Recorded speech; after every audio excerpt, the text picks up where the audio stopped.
estamos de volta com Na Ponta do Lápis. Vamos falar sobre Vale Refeição? E olha, sobre esse assunto, o nosso convidado, Marcos, já está aqui ao meu lado. Tudo bem, Marcos? Tudo bom, Michel? É um prazer estar aqui para falar sobre esse assunto muito importante que impacta diretamente no bolso das pessoas, dos trabalhadores. Exatamente. E a respeito disso, nós temos uma pesquisa de uma empresa do ramo de alimentação, né, onde apontou ali que a duração, né, tá caindo. No mês era em média 13 dias e agora caiu para 11 dias. Marcos, o que está acontecendo?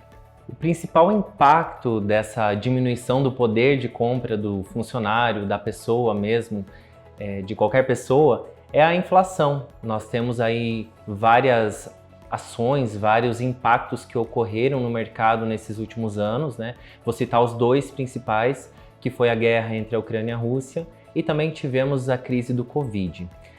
Inclusive, nessa reportagem, ele cita que antes do Covid, o poder de compra com esse mesmo valor, né, de vale-refeição, ele era muito maior. Então, quando a gente fala de inflação, é legal relacionar a inflação com oferta e demanda. Então, a partir de um momento que a demanda por um produto ela aumenta, por escassez desse produto, consequentemente, o valor agregado desse produto ele vai aumentar. Então, falando especificamente sobre a mesa das famílias, sobre o alimento que vai até a mesa das famílias, é interessante citar, por exemplo, os fertilizantes. Os fertilizantes tiveram uma escassez muito grande nesse último ano em decorrência da guerra, e o fertilizante ele é utilizado para todos os alimentos que vão até a mesa dos clientes, dos funcionários das empresas, de qualquer pessoa. E esse fertilizante estando mais caro, ele consequentemente vai encarecer também o produto, né? O produto final, no caso as hortaliças ou os grãos mesmo que vão até as nossas mesas. E aí, segundo a Associação Brasileira das Empresas, né, de Benefícios ao Trabalhador, em média, o trabalhador recebe ali um vale de R$40, né? Esse vale, então, está cada vez mais curto. E as pessoas, elas precisam driblar essa situação. E aí, como é que faz? É muito interessante sua colocação, Michel. R$40 é uma estimativa diária com base numa média aí de estados, né? Hoje, falando especificamente de São Paulo, esse seria um gasto médio diário com base em 20 a 22 dias úteis aproximadamente no mês. E eu acho muito interessante eu comentar o impacto direto que isso causa no bolso do cidadão brasileiro, do funcionário, de quem aí... Todo mundo se alimenta, né, Michel? Com certeza. Todo mundo precisa correr para o supermercado. Que nessa estimativa, se a pessoa, contabilizando 22 dias úteis no mês, se o poder de compra com o mesmo vale alimentação reduziu em 11 dias, nós temos aí a necessidade desse cliente, desse funcionário, desembolsar do seu salário aproximadamente R$400 a R$450. Então o impacto é muito grande, porque todas as famílias que recebem aí um salário mínimo, um pouco mais, elas precisam ter um planejamento familiar, porque realmente encareceu tudo hoje, né? E nós estamos falando aqui de apenas um item que é a alimentação. Mas nós sabemos que para a subsistência do ser humano é necessário pagar as contas de consumo, como água, luz, telefone e internet, né? Então, assim como existe um planejamento financeiro para a manutenção dessas contas de consumo, é interessante ter um planejamento também de em quanto tempo você vai gastar esse vale alimentação, vale refeição, ou de que forma que você vai gastar ele. Mas dá para esticar sem perder a qualidade da alimentação, escolhendo um bom restaurante? É possível sim. Entretanto, é necessário mensurar. Tá? Minha principal dica é: monte um orçamento, monte um planejamento do seu vale-refeição. Se você vai utilizar seu vale-refeição para sua alimentação do mês todo, ou se você vai já prever que vai precisar de algo do seu salário para inclusão no vale-refeição, mas determine quantos dias no mês, aí, quanto você pode gastar por dias durante o mês. A partir daí, sim, começa uma pesquisa mais minuciosa.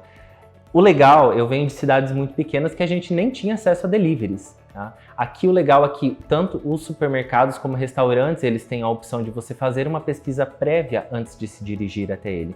Então, pesquise restaurantes, pesquise supermercados que aceitem as bandeiras desses vales refeições. pesquise também na proximidade onde reside, quais são as opções e coloque no seu orçamento, porque para que não haja nenhuma surpresa no final do mês, que não extrapole demais o seu orçamento.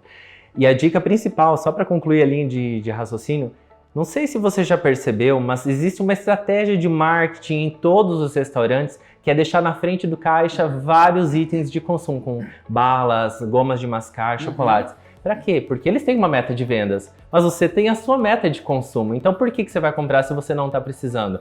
Eu sei que a tentação ela fala mais alto, né? De vez em quando dá para fugir um pouquinho do orçamento, mas se você quer ter a qualidade, se manter dentro do seu planejamento, se controle. Com certeza. Olha só, você aí de casa já ganhou uma dica. E eu já ia esticar essa pergunta a respeito dos aplicativos. Porque você mostrou o lado positivo, mas também se não souber usar, aí cai na tentação e ele acaba sendo um vilão. Os aplicativos eles são muito benéficos para a comparação de preços, mas o principal ponto quando você fala de aplicativo é taxa de entrega. Então você pode estar comprando um produto, comprando uma refeição mais barata, mas muitas vezes a taxa de entrega ela equivale a mais 30% ou até 50% do valor do seu pedido total. Então tem que ter muita atenção e optar mais optar por opções que estejam dentro do valor do seu planejamento e cuidar com essa taxa de entrega porque ela é traiçoeira. E olha só que interessante, né? Nós já conversamos com outros especialistas. No caso de material escolar, né, dá para juntar ali um grupo de pais e comprar esse material coletivamente. No caso de refeição, você está trabalhando com vários colegas, dá de repente para fazer uma refeição coletiva? Michel, é possível sim ter essa opção de divisão de pratos. Inclusive quem vai com mais frequência a restaurantes vai observar que existem algumas colunas lá no cardápio onde está escrito refeição para 2, 3 pessoas. Eu sei que alguns restaurantes são até meio exagerados em relação às porções, que essas porções para 3 pessoas acabam servindo para 4 ou para 5. Então existe essa opção sim, mas a melhor opção realmente seria que as empresas se mobilizassem em relação aos seus funcionários e encontrassem empresas parceiras, né, restaurantes parceiros para fazer justamente a entrega desses deliveries com preços mais acessíveis.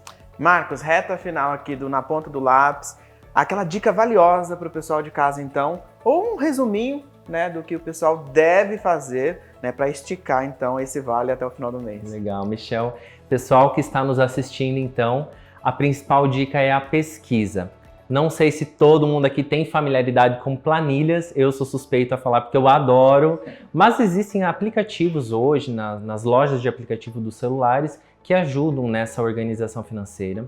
Defina prazos, defina principalmente a meta diária de gastos. Após definição de meta diária de gastos, pesquise os restaurantes nas regiões, nos deliveries e lembre-se sempre, quando falar de entrega, tem que olhar a taxa de entrega, que aí é a cereja no bolo para não estourar o orçamento. Muito legal, Marcos. A gente agradece a participação aqui e olha, a gente conta com você em outros temas. Com certeza, Michel, estou sempre à disposição para falar sobre o que for preciso aqui. Valeu. Obrigado.